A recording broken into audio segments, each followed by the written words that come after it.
नमस्कार दोस्तों, स्वागत है आप सभी का मेरे चैनल ट्रैवलर ऑफ हिल्स में। तो यार आज हम बात करेंगे केदारनाथ पैदल यात्रा के बारे में, जो कि मैंने 24 अक्टूबर 2020 को केदार बाबा जी के दर्शन किए थे। और मैं आपको बताऊंगा कि मेरा अनुभव इस पैदल यात्रा में कैसा रहा। जैसे कि यात्रा मैंने कहाँ से शुरू की, कितने बजे मैं चला था सुबह, यात्रा की कितनी दूरी है, कितना समय पैदल यात्रा में लगता है, रास्ते में क्या क्या सुविधा मिलती है पैदल यात्रा के दौरान, मंदिर में रुकने की क्या क्या सुविधाएं हैं, आरती कब होती है और केदार बाबा जी के कपाट कब बंद होंगे। तो चलिए वीडियो में आगे बढ़ते हैं। तो यार केदारनाथ यात्रा के लिए हम हरिद्वार से 22 तारीख की सुबह 7 बजे बाइक से निकल गए थे। फिर हम ऋषिकेश होते हुए, श्रीनगर होते हुए, रुद्रप्रयाग होते हुए, फिर हम सोनप्रयाग शाम को करीब 7 से 8 बजे पहुंच गए थे। फिर हमने वहां पे अपनी बाइक पार्क कर दी थी, क्योंकि सोनप्रयाग से आगे आपका कोई भी वाहन नहीं ले जाने देते हैं, इसलिए हमने बाइक वहीं पे पार्क कर दी थी। फिर बाइक पार्क करने के बाद हमने वहाँ पे रूम लिया, जो कि हमको 500 रुपये का पड़ गया था 3 जनों के लिए। और भी आप जितने लोग होंगे उस हिसाब से आपको वहाँ पे रूम मिल जाएगा, उस हिसाब से उसकी कॉस्ट होगी। तो फिर रूम लेने के बाद हमने वहाँ पे खाना खाने आए, जहाँ पे हमको 100 से 150 रुपये थाली पर हेड पड़ गई थी, जो कि अकेले के लिए काफ़ी है। फिर हमने खाना वाना खा के वहाँ पे रेस्ट किया, रात को सोए। फिर नेक्स्ट डे मॉर्निंग में हम काउंटर में, जहाँ पे ऑनलाइन रजिस्ट्रेशन हो रहा था, वहाँ पे लाइन में लग के ऑनलाइन रजिस्ट्रेशन करवाया, जिसमें कि एक आधार कार्ड लगा और एक ई पास लगा। ई पास जो है बहुत ही ज़रूरी है, तो ई पास ले जाना ना भूले। उसके बाद फिर हमने, जो कि जीप वहाँ से पैदल यात्रा जहाँ से शुरू होती है वहाँ तक हमें छोड़ दी। फिर हमने जीप में बैठे, जिसकी जीप की जो कॉस्ट थी वो 30 रुपये थी पर हेड। फिर हमें जीप 5 किलोमीटर का डिस्टेंस कवर करके उस पॉइंट तक ले गई जहाँ से हमें पैदल यात्रा शुरू करनी थी। तो यहाँ से फिर हमारी पैदल यात्रा शुरू हुई। तो चलिए चलते हैं, पैदल यात्रा शुरू करते हैं। तो यार इस पॉइंट से हमने ऑनलाइन रजिस्ट्रेशन कराने के बाद 9 बजे यहाँ से अपनी पैदल यात्रा शुरू कर दी थी। तो यार मेरी एक पर्सनल एडवाइस आपके लिए ये रहेगी कि जब आप सुबह ट्रैक कर रहे हैं तो जितना जल्दी हो सके उतना जल्दी ट्रैक स्टार्ट कर दीजिए, क्योंकि आप जितना जल्दी नीचे से ट्रैक करना स्टार्ट करेंगे उतनी ही जल्दी आप मंदिर तक पहुंच जाएंगे। और जितना जल्दी आप मंदिर में पहुंचेंगे उससे आपको 2 बेनिफिट होंगे। एक तो आपको रूम आसानी से मिल जाएगा, दूसरा आप 6 बजे वाली जो आरती होती है शाम की वो भी आप देख पाएंगे। तो यार ये जो ट्रैक है वो टोटल 16 किलोमीटर का ट्रैक है वन साइड। अगर आप पैदल ट्रैक कर सकते हैं तो अच्छी बात है, लेकिन अगर आप ट्रैक नहीं कर सकते तो भी आपके लिए यहाँ पे घोड़े से जाने की सुविधा है।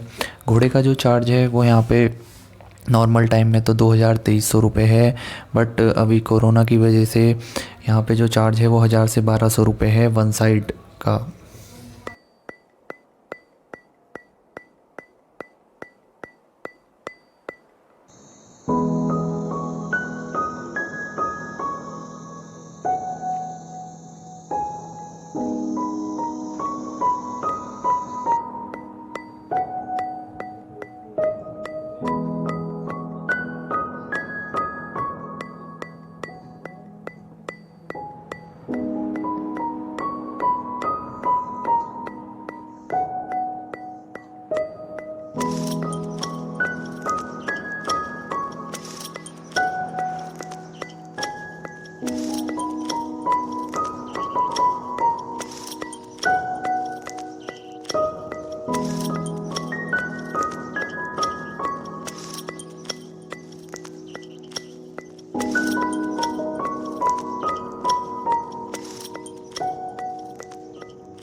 तो यार 16 किलोमीटर के ट्रैक में खाने पीने की सुविधा में कोई कमी नहीं है।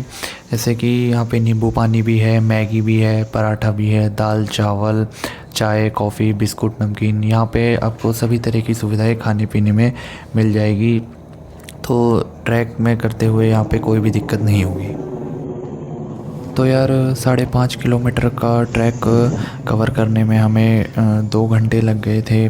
फिर अब 10.5 किलोमीटर का ट्रैक और रह गया था, तो चलिए चलते हैं आगे।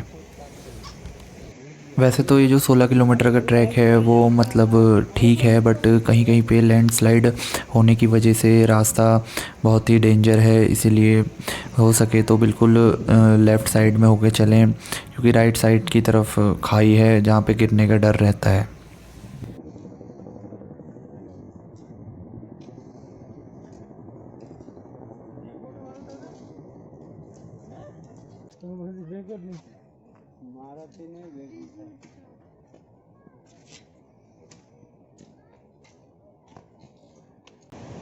तो यार ये जो सामने रास्ता है ये उतरते वक्त के लिए बहुत सही है, क्योंकि यहाँ पे चढ़ाई नहीं पड़ती, बिल्कुल डाउन में ये रास्ता है, तो उतरते हुए के लिए ये रास्ता काफ़ी इजी पड़ता है।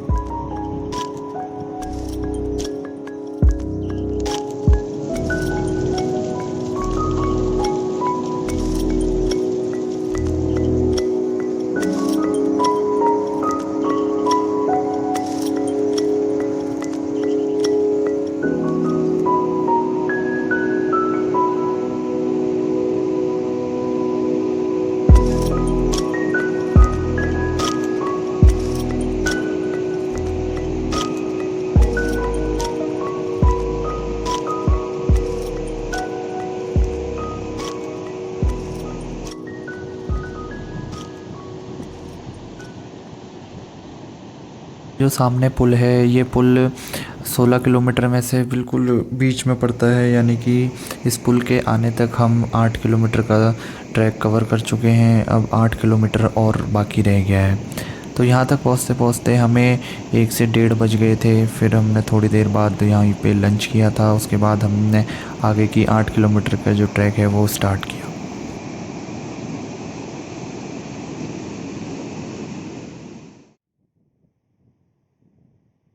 तो यार रामबाड़ा ब्रिज क्रॉस करने के बाद हमने लंच किया था, फिर लंच करने के आधा पौन घंटा रेस्ट करने के बाद फिर हमने अपना ट्रैक फिर से स्टार्ट कर दिया था।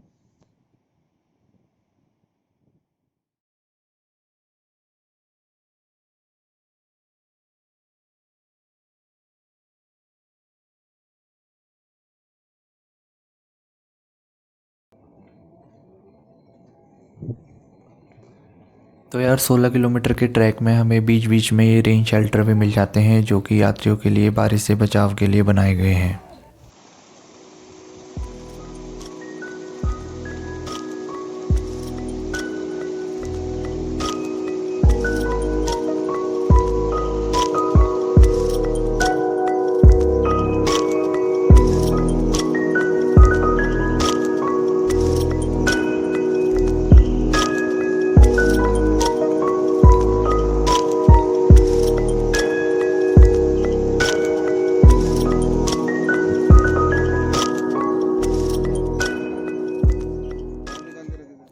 तो यार टाइम को बचाने के लिए हमने बीच बीच में से शॉर्टकट भी लिए थे, जो कि ये बीच बीच में शॉर्टकट बने हुए हैं रास्तों के।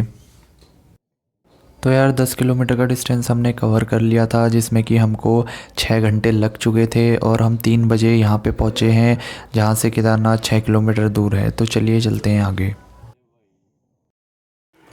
तो यार ये जो आप रास्ता देख रहे हैं ये पुराना वाला रास्ता है, जो कि 2013 की आपदा से पहले था। देखिए, आप देख ही सकते हैं कि यहाँ से पानी आया था, और आज भी पानी ने जो पहाड़ काटे थे उसके निशान आज भी है।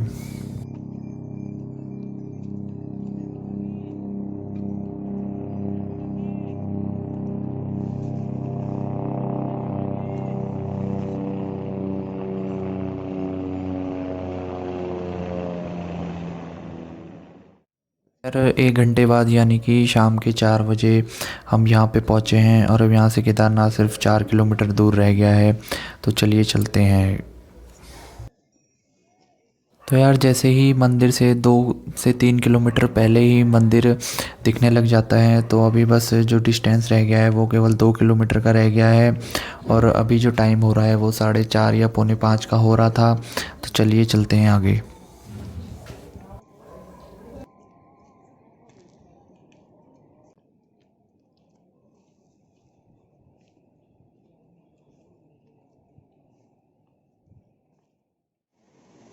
तो यार 16 किलोमीटर का ट्रैक कवर करके फाइनली हम मंदिर के पास तक पहुंच गए हैं और यहाँ तक आने में हमें 8 से 9 घंटे लग गए थे।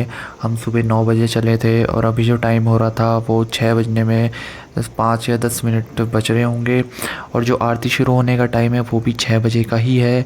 तो इसीलिए जैसे ही हम पहुँचे इसके थोड़ी देर बाद ही आरती शुरू हो गई थी जिसमें कि हम शामिल हो गए थे आरती में। तो चलिए अब आरती देखते हैं।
तो यार आरती देखने के बाद हमने वहाँ पे रूम लिया जो कि 3 जनों के रुकने के लिए था। वो हमें 1000 रुपये में पड़ गया था। फिर रूम लेने के बाद हम खाना खाने आए। खाना खाने के लिए जो हमें खाना पड़ा वो 150 रुपये थाली था पर हेड।